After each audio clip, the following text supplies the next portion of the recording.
Te kindlasti imestate, mis asi see on ja miks sellel ridval on niisugused naljakad lisad. No kohe ma näitan. See on nii, siit paneme käima õige programmi niimoodi ja see hakkas liigutama seda lanti üles-alla ehk nii-öelda tegema jerkamisliigutust.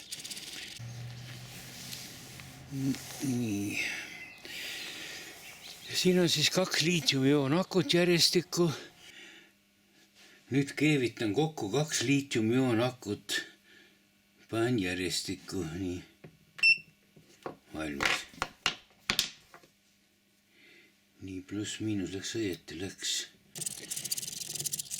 Nii, siin on siis üks väikene 9 grammi kaalu servomootor, mis paneb selle nööri liikuma nii nagu te näete, mis muudab selle landi liikumise kiirust. No nagu jerkaks. Nii, vaatame, kuidas see siis, milles see asi tekib. Nii, selline väikene servomootor siis, mida saab, nii see võttis keskasendi ja nüüd see peaks olema see tööprotsess. See väikene on siin pealüliti ehk toitelüliti ja siit saab programme panna sellele servomootori servotestrile. Nüüd ta liigutab nii nagu vaja on. No see on hea idee võib-olla noorematele jaantatikatele, kes viitsivad seda edasi arendada.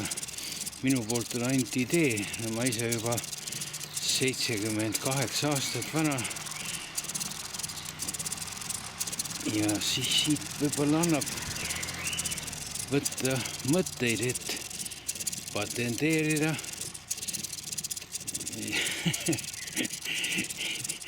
No äkki mõni saab isegi rikkaks.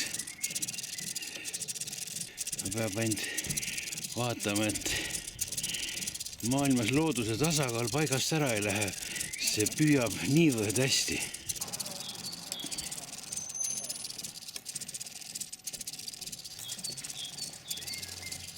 Nii.